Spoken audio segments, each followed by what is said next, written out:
তারপরে ওই যে রাতের জন্য কি দেখে না কুলোর সন্ধ্যে কি যে কয় কেমন করে না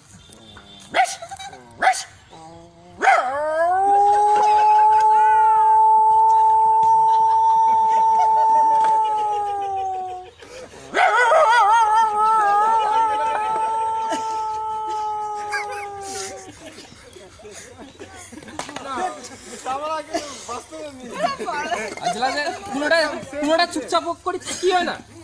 ওই যে খাবার ডাঙালে করে ধর সেটা কেমন করে আর তারপরে পালাইতে আর যে খেন্দে যেটা পাইতে পাইতে আছে